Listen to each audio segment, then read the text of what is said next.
के साथ gang rape हुआ है और उसकी वीडियो क्लिप बनाकर उसको वायरल करने की धमकी देकर लगातार उनका शोषण किया जा रहा है। क्लिप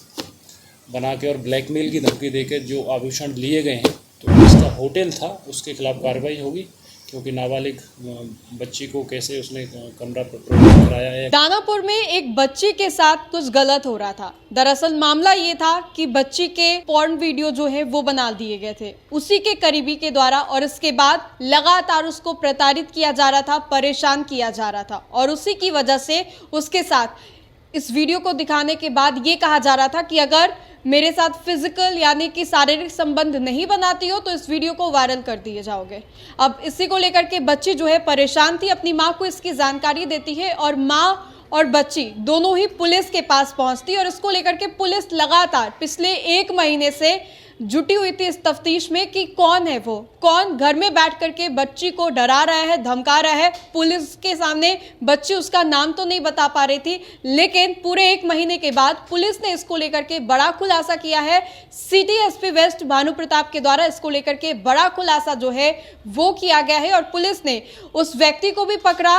उसके साथ अन्य कुछ लोगों को भी गिरफ्तार किया गया है जो कि इस पूरे मामले में संलिप्त थे। तो आइए हम आपको city SP west Bhanu Pratap के उस बयान से रूबरू करवाते हैं जिसमें कि वो बताते नजर आ रहे हैं। दानापुर थाना क्षेत्र के अंतर्गत 22 जुलाई 2025 को एक महिला द्वारा एफआईआर दर्ज कराई गई थी, जिसमें उनके द्वारा ये बताया गया था कि उनकी बच्ची के साथ गैंग रेप हुआ है और उसकी वीडियो क्लिप बनाकर उसको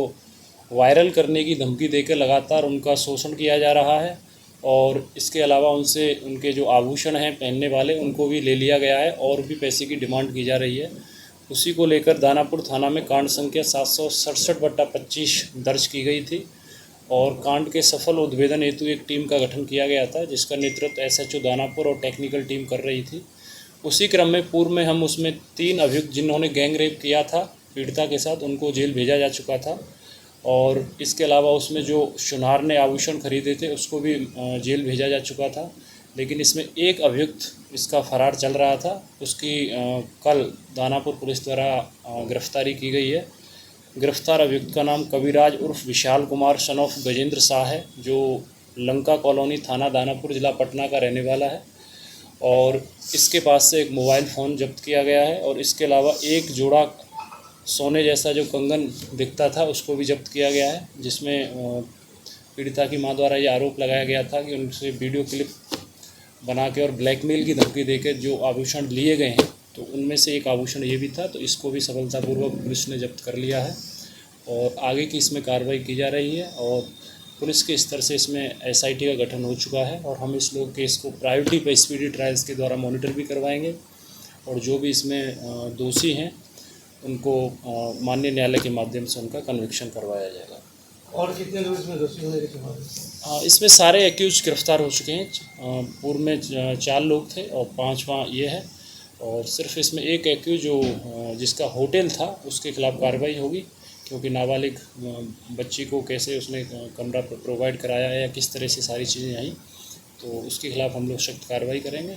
बाकी का सारा जो एक्यूज था बच्ची के साथ जो ये घटना कारित किए थे उनको गिरफ्तार कर लिया गया। का बंटवारा इन लोगों ने पहले ही कर लिया था, पैसे का आभूषण तो बेच दिए थे, फिर जो पैसा मिला था वही एक्यूज कर लिया था उसको, लेकिन कुछ आभूषण उसमें से नहीं बिक पाए थे, तो वो एक ये था।